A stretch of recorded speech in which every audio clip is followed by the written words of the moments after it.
Qué gusto poder saludarlos. Vamos a hablar un poquito, porque siempre hablar de los padrinos es un tema extenso, pero vamos a tratar de ser un poco condensados. Vamos a escuchar del Santo Evangelio según San Mateo en su capítulo 6, verso 33. Por la señal de la Santa Cruz de nuestros enemigos, líbranos, Señor, Dios nuestro. Busquen primero el reino de Dios y su justicia, y lo demás lo recibirán por añadidura. Palabra del Señor. Gloria a ti, Señor Jesús. Qué texto tan hermoso. Busquen primero el reino de Dios y su sabiduría, y todo lo demás vendrá por añadidura. Miren que al hablar acerca de los padrinos tenemos un reto grandote, tratar de comprender por qué me eligen, dónde nació y qué debo de hacer. Eso es algo importante. Primero, ¿por qué eligen un padrino? A un padrino lo eligen porque todos necesitan lo que dice el texto: buscar primero el reino de Dios y su justicia divina. Primero, buscar el reino de Dios. En el caminar, los papás hacen lo suyo, ¿no? Van guiando a sus hijos, los van cuidando, les van ayudando a crecer en gracia y en sabiduría, conforme lo que ellos pueden, ¿no? Pero algunas veces el trabajo, los ajetreos de la vida y a veces el ser papás los vuelve muy estrictos, ¿no? Y a veces los hijos como que no tienen esa confianza para con los papás. Entonces se solicita el apoyo de un padrino, ¿no? Que es una compañía espiritual. Es una persona que va a ayudar al ahijado a caminar en ese sendero de Dios, a conocer las cosas de Dios. Por eso, cuando se busca un padrino, tenemos que buscar a una persona que sea asidua a la Sagrada Escritura, que pueda guiar en las cosas de Dios, porque algunas veces elegimos padrinos que solo lo guían en las cosas del mundo, ¿no? Y se desvirtúa el motivo por el cual escogimos un padrino. El padrino tiene que ser un guía para el niño, la niña, el joven, la señorita o el adulto o el matrimonio, ¿no? Algunas veces nada más buscamos padrinos por requisito indispensable. Es que necesitas un padrino para hacer tu sacramento. Y bueno, voy a agarrar porque me urge sacar este sacramento. Y no es así. El día de ayer, platicando con una persona que hoy se ha ganado en estima, me hizo hacerme muchas preguntas, pero tiene razón. Él decía que cuando se busca un padrino, se debe buscar a alguien que sea cercano a la hijada. No busquemos a un padrino que lo van a ver una vez cada 3 años o una vez en su vida, o como decía alguien por allí, que lo vea por televisión y ese es tu padrino, pero nunca llega a casa, nunca le habla por teléfono, nunca está cercano a él. El padrino tiene que estar cercano al ahijado. El padrino tiene que vivir la historia del ahijado. El padrino tiene que estar inmerso, no solo en las cosas de Dios, no solo para las cosas de Dios, sino para las cosas de la escuela, para las cosas de la vida, para los retos que tiene que afrontar un ahijado o una ahijada, para las preguntas que se hace. Y cuando los papás no le proveen ese amor que necesita, también tiene que salir aquí y tiene que amarlo. Porque si no lo ama, hermanos míos, nuestros hijos o nuestras hijas buscarán allá afuera el amor que en casa no encuentran. ¿Y saben qué van a encontrar? Puras tonterías. Y por eso tenemos tantos jóvenes con adicciones, tantos jóvenes deprimidos, tantas señoritas con problemas de identidad, tantas señoritas que están viviendo el amor volátil, entregándose al primero que se encuentran, porque allá afuera andan buscando el cariño de papá, no andan buscando esposo, no andan buscando marido, andan buscando cariño de papá y se equivocan. O el chico anda buscando cariño de mamá y se equivoca. ¿Por qué? Porque una esposa no va a llenar el espacio de mamá, un marido no va a llenar el espacio de papá. Así que aguas, padrino, tienen que hacer su trabajo. Ya les dije más o menos qué es un padrino.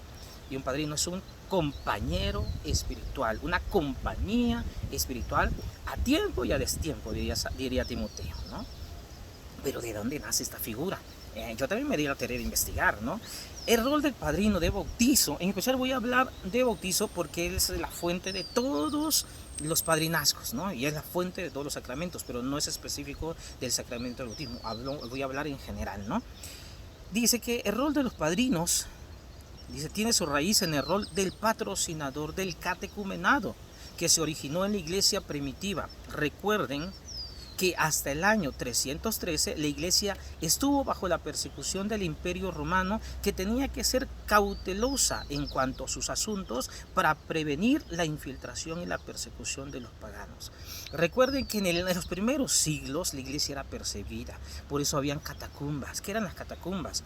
Eran lugares subterráneos donde los sacerdotes, donde los obispos celebraban sacramentos. Algunos sacerdotes se ordenaron en las catacumbas, o sea, todo el culto se hacía en las catacumbas, porque si lo hacían en las iglesias públicas les daban cuello. Y ahí tenemos a un San Tarcisio, que es el patrono de los acólitos, que por llevar a Jesús sacramentado en sus manos, porque no podían ver a un mayor, porque sabían que llevaba a Jesús sacramentado, no podían ver un obispo, no podían ver un sacerdote que llevaba la presencia eucarística de un lugar a otro para darles la comunión a los que no lo recibían. Entonces ese niño se ofreció, pero otros niños traviesos querían saber qué llevaba en sus manos y por no llevarlo se enojaron y le quitaron la vida. Entonces, en los primeros siglos se escondía la fe. No es que no se viviera, sí se vivía, pero era muy cautelosa. Entonces, los patrocinadores eran los que veían y acompañaban a aquellos que estaban haciendo sacramentos, porque en aquel entonces no había un documento en lo cual dijeran sí, hizo su sacramento. No había una fe de bautismo, no había una ¿cómo se llama? Constancia de comunión, no había una constancia de confirmación, no había una constancia o una acta de matrimonio, no lo había. Entonces el patrocinador era el testigo y también compañero en el camino. Si veía que la persona que había recibido sacramentos andaba mal, iba y lo corregía con amor. Con amor, cuidado con que no se agarra el cincho, ¿no? A veces hay que llamar la atención. Un padrino puede llamar la atención hasta cierto punto y ayudar a corregir, porque ese es su papel también, es un segundo padre. Entonces, hasta la Edad Media, los sacramentos de iniciación, bautizo, Eucaristía y confirmación eran administrados juntos, no como hoy día, bautizo, comunión y confirmación. El rol del patrocinador entonces era atestiguar la integridad de la persona con frecuencia adulta. Recuerden que catecúmeno es una palabra que designa a los que están en la formación y son mayores de edad. En los primeros siglos se administraban los sacramentos a los mayores, ¿no? A los que ya tenían conciencia, no a los niños. Hoy día la iglesia ha sido buena y dice que vamos a administrar los sacramentos a los niños. ¿Por qué? Para que tengan la gracia ya de Dios desde pequeños. Y por eso nace la figura de padrino, que es acompañar, aquí lo ha dicho, atestiguar la integridad de la persona, acompañar a esa persona, cuidar su formación cristiana, humana y también profesional, ¿no? Entonces, dice, en el caso de niños pequeños, estos patrocinadores hacían también la profesión de fe a su nombre y aceptaban la responsabilidad de instruirlo en la fe, especialmente si los padres fallaban en este deber. Por eso el padrino, cuando prende su vela y el niño está pequeño, quien hace la profesión de fe y la renuncia a Satanás es él, en nombre de ese pequeño. Cuando me toca compartir pláticas prebautismales, yo les digo, aguas, porque no es nada más decir, sí, renuncio, sí, creo. No, es darte cuenta de que lo estás haciendo porque tienes que cuidar ese pequeño. Y cuando llegues en el cielo te va a preguntar, ay, mira, fuiste padrino como de 150. ¿Cuántos se salvaron? ¿Cuántos son santos? ¿Cuántos son, por lo menos, no se perdieron en el camino? ¿Cuántos se perdieron? ¿A cuántos perdiste de vista? Yo tengo una grande responsabilidad. Algunos no se reportan, pero yo estoy atrás de ellos. ¿Cómo estás? ¿Qué estás haciendo? ¿No? Entonces aquí dice que alrededor del año 800, cuando el bautismo de infantes se hizo norma, estos patrocinadores fueron llamados patrinos o padrinos. Cambia el nombre de, ¿cómo se dice? De patrocinador a patrinos o padrino. Nace esta figura en el año 800 porque pues iban a bautizar a los pequeños. Se abre la iglesia a bautizar a los pequeños y empieza esto a tener más formas. Para ser un patrocinador tiene que ser elegido por la persona que va a ser bautizada, no por los papás. Aguas, papás.